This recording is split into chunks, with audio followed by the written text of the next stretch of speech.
So, willkommen zurück zu einem kleinen Update-Video heute. Kleiner Teaser, über was wir reden. Wir werden heute über Spy reden. Bekommen wir jetzt den Crash oder nicht? Hat Beyond jetzt noch immer eine Chance raufzugehen oder müssen wir gapfeln? Was macht Trump Media? Ist FFE ready to squeeze? Hat Tilecraft Mining jetzt wirklich sein Top erreicht? Was war jetzt dieser letzte Move von Beyond? Und dann schauen wir uns noch ein klein wenig GNS, NEO und Fuser an. Und kleines Kommentar zur AMC und Jimmy. Falls es euch interessiert, bleibt einfach dran.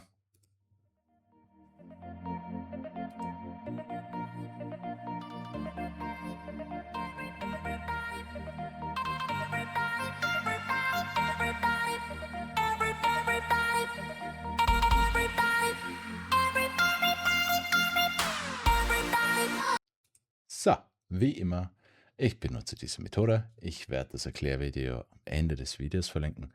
Oder ihr schaut euch einfach, ihr sucht einfach nach der Playlist Fractal Method auf meinem Kanal. Na, dann springen wir gleich rein zu Spy. Einfach nur ein kleines Update. Ich hatte ja früher hier das Ganze als A. Ja. Ich habe das jetzt ein klein wenig geupdatet. Ganz einfach, weil das hier unser C war und das unser V. Mir fehlt einfach das Higher Low hier. Somit das Ganze von unserem V am 21. November bis zum 17. Dezember ist unser Higher Low. Es ändert am Tracking nichts. Das Einzige, was es ändert, ist, dass vom 17. Dezember bis zum 2. Jänner, das ist unser A. Und vom 2. Jänner bis heute ist unser B. So, ich habe heute nur 2 Versionen für euch. Ich habe nicht wirklich eine absoluten Höllenversion für euch. Ganz einfach, weil ich es nicht sehe. Also bitte, Fractal Gods, schlagt mich nicht. Ja? So, was sind unsere 2 Versionen? Also, die Sache ist ja, A und B machen einen 0.5 Pullback. Bei A war es der perfekte 0.5 Pullback. Bisschen drunter, aber noch immer okay. Wenn man der 0.5 Pullback von B ist vom Boden bis zum Top von B. So, ich habe noch immer 2 Versionen. Die Sache ist, wir hatten das ja hier schon einmal. Der kleine Little A Pullback hier war eine perfekte 0.5. In Pre-Market habe ich geschaut, das hätte schon unser 0.5 Pullback gewesen sein können. Wir haben aber ein kleines Hump gemacht und sind trotzdem direkt auf die 0.5 gefallen. Ich sage ja immer, es gibt 2 Versionen von Pullbacks. Das eine ist der 0.5, das andere ist das V an der A Pullback. Das V an der A Pullback, ja, bedeutet, man muss auf jeden Fall 1 Cent unter dem Boden von A. Der 0.5 Pullback kann allerdings ein bisschen drüber auf der Linie oder unter der Linie bouncen. Somit für die bullische Version war das hier unser 0.5 Pullback. Bedeutet, das war unser V. B Pullback ist fertig. Unser M wäre dann hier und unser T wäre hier. Bedeutet auch, das hier war schon unser kleines Higher Low und das war hier schon unser A. Ja. In dem Fall muss das eigentlich schon unser A-Pullback gewesen sein. Und in dem Fall, das Einzige, was wir heute machen, ist auf. Ja. In dem Fall, weil mein Timeframe war ja vom 9. Jänner bis zum 15. Jänner, also dieser Freitag bis nächste Woche Freitag. Wenn wir jetzt heute sowas machen, ja, und wir brechen über B, bin ich noch immer der Meinung, egal wo unser Ziel ist, in dem Bereich, vielleicht ist es sogar 703, ich meine, das sind jetzt nur 1,85%, das ist schaffbar für SPY und wir haben heute jede Menge News, um die Volatility zu bekommen. Wenn wir das machen, dann ist das mein C-Peak, was gleichzeitig mein großes B-Peak ist. Das bedeutet, nächste Woche bis zum 15. Jänner ist rot. Ja? Also wenn wir wirklich sowas Dummes heute machen, bekommen wir den 0.5 Pullback nächste Woche. Ich sag's nur. Wenn nicht, kommt die bärische Methode und das bedeutet, das hier war unser M. Gestern der Peak in After Hours war unser M. Wir fallen hier runter. M muss auf jeden Fall, hier ist M gestartet, unter diese Linie, dann nochmal rauf und dann runter. Zu was? Weil dann war unser 0.5 Pullback noch nicht fertig. Ja, da müssen wir wirklich in diese Area und das wäre unser Move heute. Das bedeutet aber auch, wir bekommen heute unseren B-Pullback am 9. Jänner und die ganze nächste Woche ist der Run nach oben. Dann allerdings haben wir wieder zwei Preisziele. Ja. Entweder 703 oder 716, weil wir haben die ganze Woche Zeit. Ja. Wenn wir uns auch nach WIX anschauen, die Sache ist einfach, ich gehe noch immer davon aus, dass das hier unser T ist. Das Ganze ist noch immer unser T. Für die bärische Methode, Variante, werden wir meiner Meinung nach heute diese Gap hier füllen. Ja, also 6,17, 15,99. Das wäre dann unser T-Top. Während SPY heute fällt, die ganze nächste Woche. Mein Ziel ist noch immer für beide Versionen, wir droppen unter 12,72. Sollte SPY heute aufgehen, dann war das unser T-Top. Und wir werden heute massiven Knife sehen. Schau mal. So, was ich mehr tendiere, für mich ist das 50-50 heute. Ja. Für Levels, wenn wir diesen starken Move sehen, werden wir, glaube ich, dann würde ich es nicht spielen. Wenn ihr nicht schon drin seid, würde ich es nicht spielen, weil das würde dann muss schnell gehen.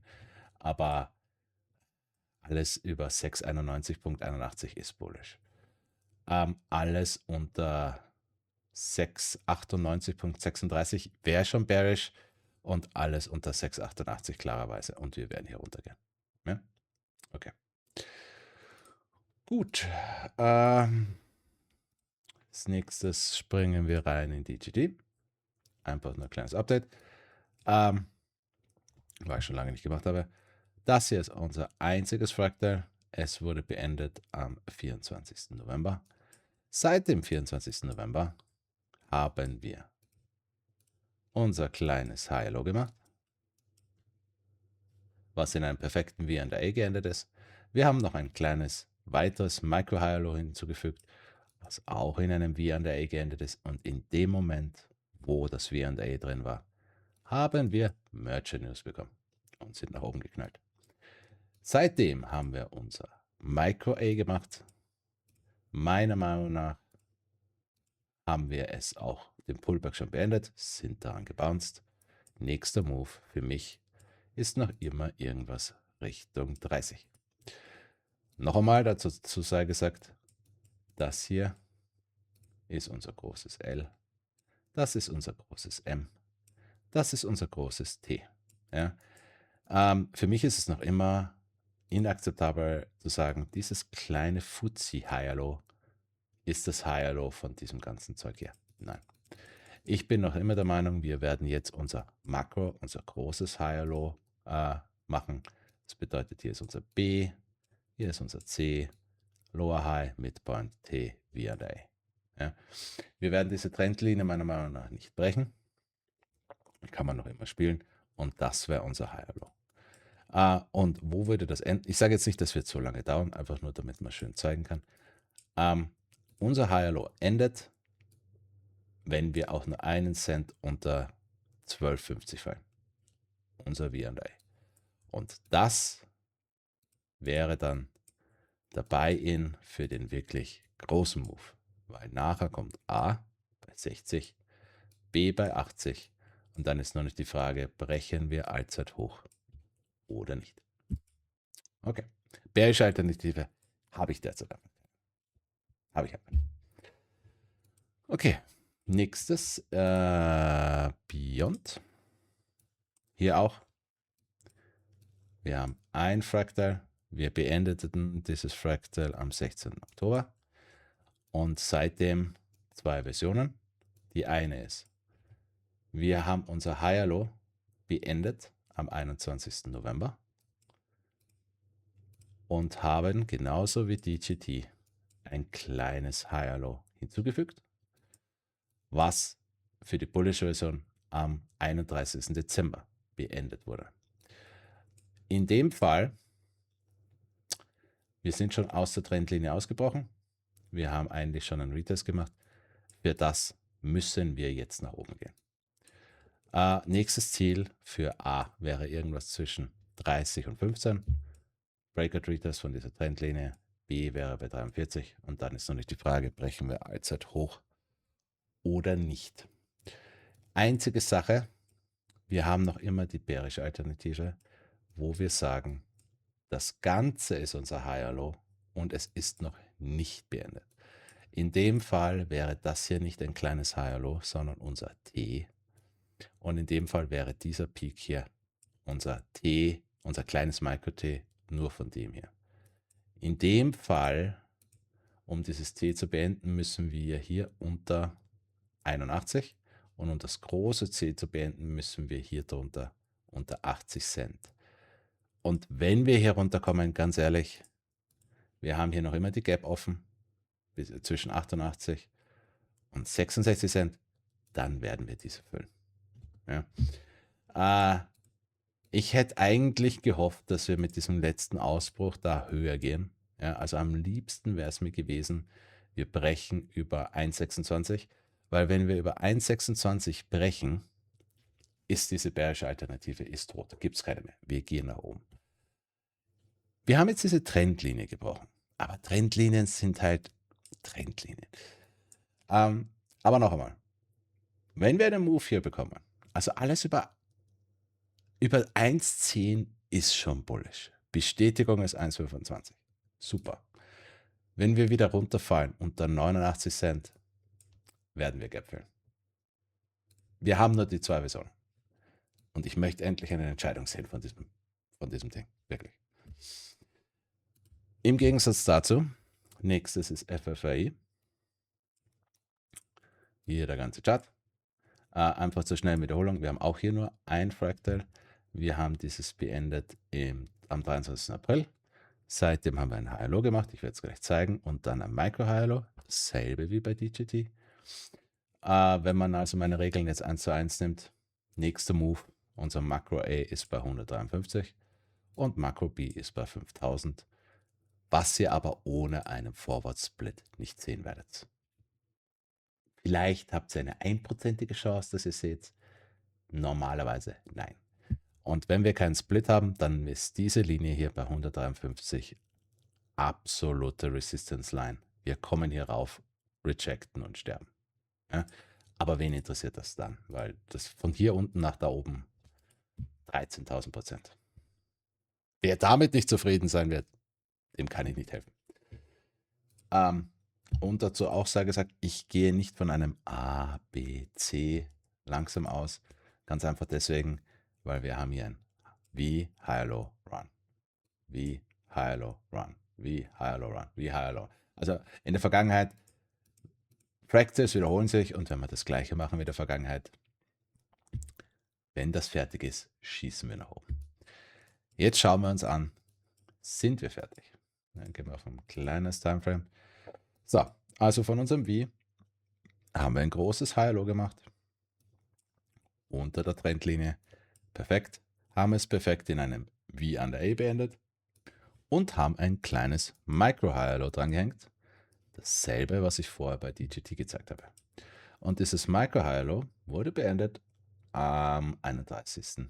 Dezember. So, mein Preis, mein Timeframe für FFI ist 12. Jänner bis zum 19. Februar. Heißt, das hier könnte noch ein kleines Micro-High Low sein oder schon A, spielt keine Rolle. Was ich heute gerne sehen würde, entweder wir laufen einfach nur sideways. Okay. Oder wir fallen unter 1,6. Das würde bedeuten, das ist einfach nur unser V an der A von diesem kleinen Ding. Und nächsten Montag schießen wir schon nach oben. Oder wir schießen jetzt schon nach oben. Ist auch okay. Was ich nicht sehen will, ist irgendetwas unter $1, oder um exakt zu sein, unter 99 Cent und ein paar zerquetschte. Das möchte ich nicht sehen. Ja. Im Großen und Ganzen, ich gehe eigentlich davon aus, wir sollten Movements ab nächster Woche sehen. Und 19. Februar wäre schon der Pullback. Schau mal. Das Ding schaut verflucht fertig aus. Okay, nächstes, Cycroft Mining. Haben wir jetzt unser Top bekommen oder nicht? Für Transparenz, ja.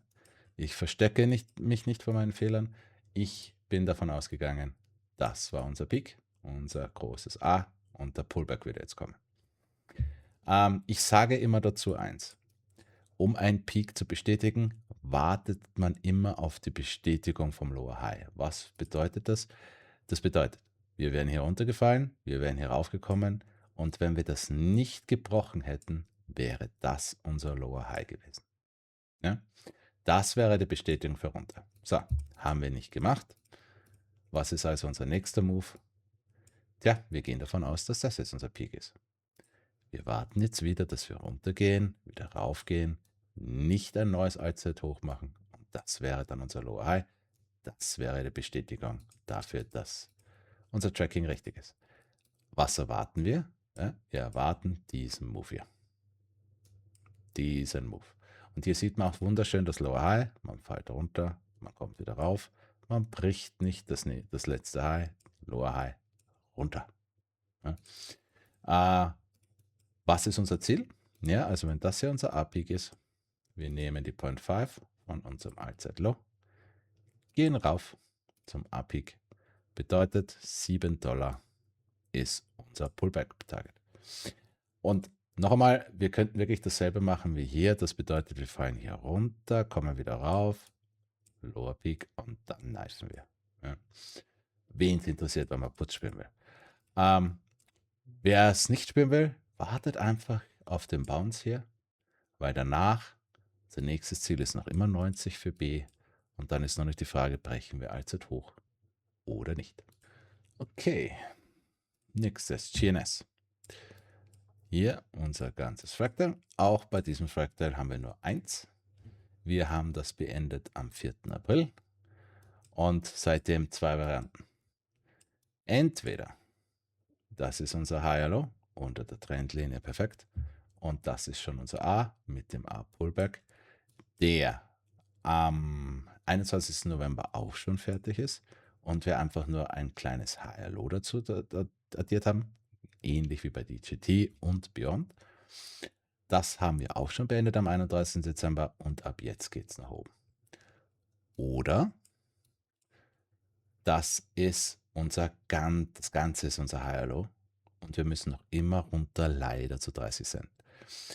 Warum habe ich diese zwei Varianten? Mein großes Problem bei GNS derzeit ist, wenn man sich die Vergangenheit anschaut, wir haben hier immer ein V, Higher Low, Run. V, Higher Low, Run. V, Higher Low, Run.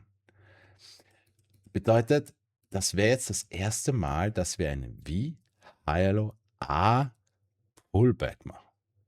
In der Vergangenheit hat das GNS nicht gemacht. Dazu sei aber eins gesagt. Wir sehen nur den Pullback von unserem C. Wir sehen nicht, was hat es mit mit B oder A gemacht, weil die IPO ist halt hier gestartet und das sehen wir nicht. Heißt, das könnte noch immer wirklich unser A sein, weil wir sehen halt nur, was DGT in seinem Pullback macht. Es muss also nicht falsch sein. So, somit bullische Version, das ist unser A. Wir sind fertig mit dem Pullback. Und in dem Fall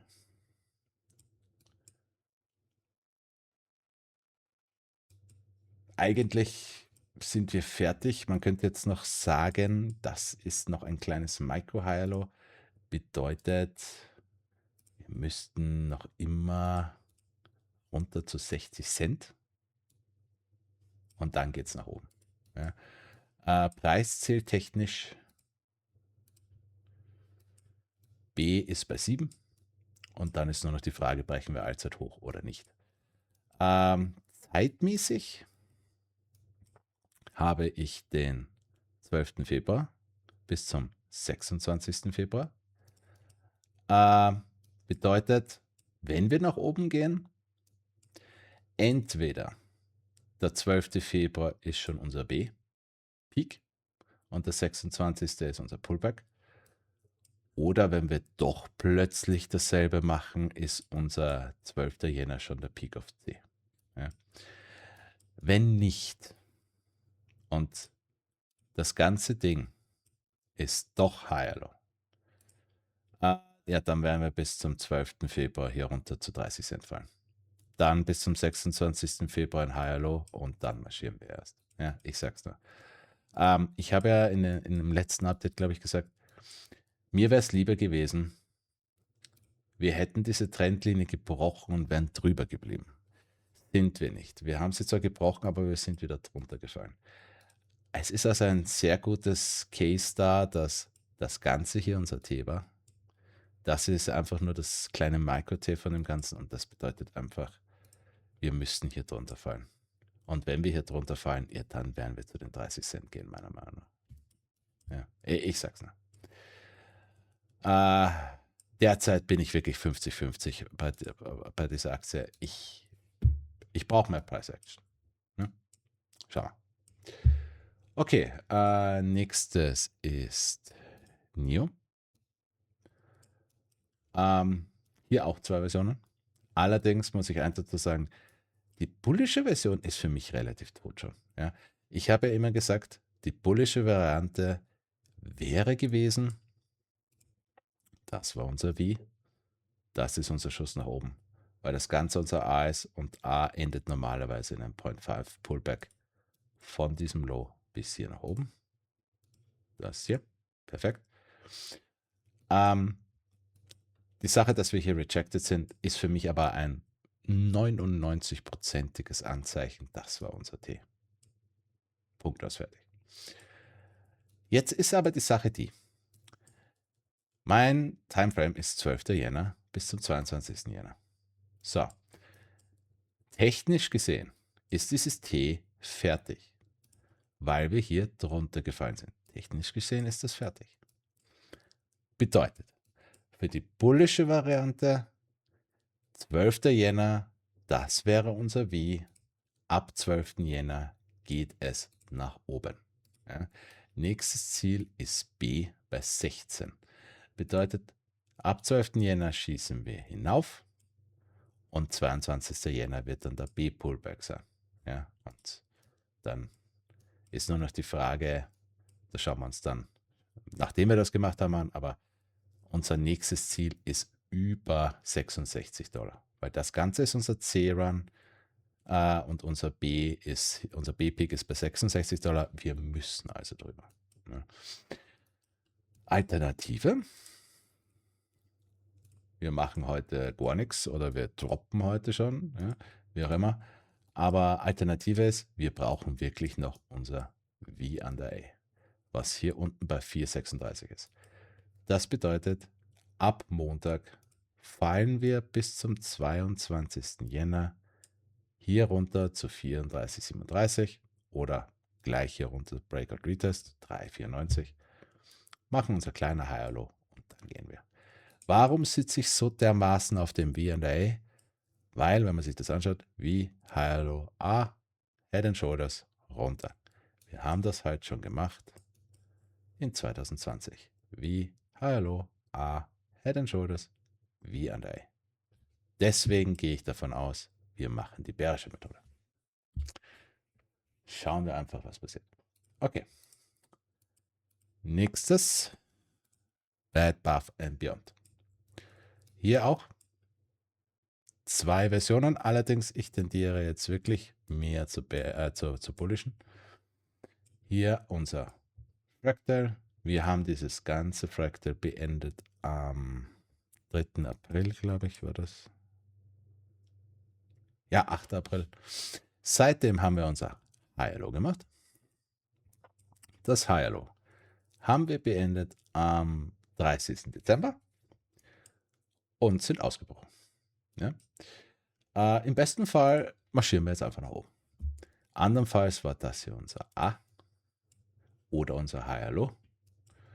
Für A bedeutet das, wir könnten noch einen Retest bekommen. Hier zu 6,11 und dann geht es nach oben. Oder wenn das Ganze ein Micro Higher Low ist, wie bei DGT, müssen wir schauen, dann würde das bedeuten, ja, wir müssten noch hier runter zu 5,78 fallen. Breakout Retest und dann weiß wir das machen. Aber für die bullische Variante, die Richtung ist nach oben. Ja. Nächstes Ziel für A ist 28 bis 21, B 54 bis 36 und dann ist noch nicht die Frage, ob wir Allzeithoch brechen oder nicht.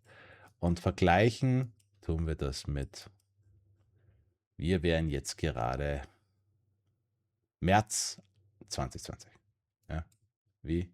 Hallo, Ausbau. Das ist der Move, den wir erwarten. Und dazu sei auch gesagt, wir haben nicht wirklich 0,5 Pullbacks in A und B. Es ist einfach nur ein Weg nach oben. Ja. Die einzige bärische Alternative ist, das war unser T. Wir werden hier rejecten und wir machen New All-Time Lows. Also für Levels, alles über 8,59 ist bullish, alles über 9,10, es gibt keine bärische Alternative mehr. Alles unter 45 und wir machen ein neues Tief. Gibt nur diese Levels. Schauen wir, was passiert. Okay. Und letztes, glaube ich. Ja, Fuel, weil ich ja schon lange nicht drüber geredet habe. So, hier unser ganzes Fractal. Wir haben dieses ganze Fractal beendet am 28. April. Und hier auch perfektes Beispiel. Nachdem wir unser Wie gemacht haben, haben wir ein perfektes Higher Low gemacht, was in einem V&A geendet ist, unter der Trendlinie, sind aus der Trendlinie ausgebrochen, haben unser A gemacht, haben unseren Breakout Retest und unseren A Pullback gemacht, sind dann ausgebrochen. Ich nehme noch immer an, dass das hier, dieses kleine Fieselding, einfach nur das kleine Higher Low zu unserem A ist, was mit diesem Drop, mit den Dilution News auch schon beendet ist. Wir sind dran gebounced und seitdem gehen wir sideways. Ich habe das ja schon letztens gesagt. Ich vergleiche das mit dem. Unser nächstes Ziel ist noch immer irgendwas 165 bis 100 Dollar und das ziemlich schnell. Vergleichen tue ich das mit dem hier, mit Dezember 2019. Auch hier haben wir unser Wie, unser Higher Low, unseren Ausbruch zu A, Pullback, Breakout. Dann sind wir hier, haben wir auch einen kleinen Pullback gehabt. Dieses Mal ging es ein bisschen lower, aber egal. Sind gebounced und meiner Meinung nach sind wir in dieser Sideways Action jetzt gerade.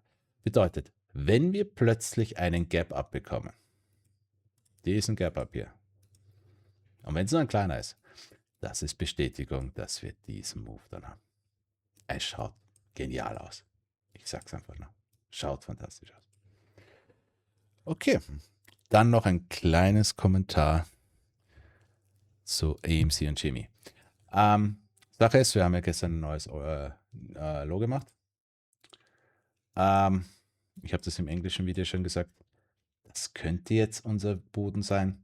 Wenn nicht, ich habe da noch immer ein Ziel von 1,30. Wir sind unter meiner Trendlinie, also ja. Ich sage das allerdings nur jetzt, weil ich noch immer so viele Videos sehe mit eure Jänner 16 Options sind safe. Nein. Also ich sage das sehr, sehr selten. Für mich persönlich ist es 100%, wir werden nächste Woche nicht squeezen. 100%. 90% auch die Woche darauf nicht. Ja? weil ich noch immer fix davon überzeugt bin. Egal, ob das jetzt unser Boden ist oder nicht. Wir brauchen ein Higher Low danach. Und wenn wir dasselbe machen, 2024 24 Tage, 2026 25, 26 Tage, dann brauchen wir jetzt 28 Tage. Wieder. Wie immer. Ja? Wir addieren von unserem Low 28 Tage. Bedeutet Freitag, Februar, der 6. Bedeutet, nächste Möglichkeit, um zu squeezen, ist 9. Februar, Montag. Ja, ich gehe davon nicht weg. Es schaut gut aus, aber wir squeezen nicht vom Boden.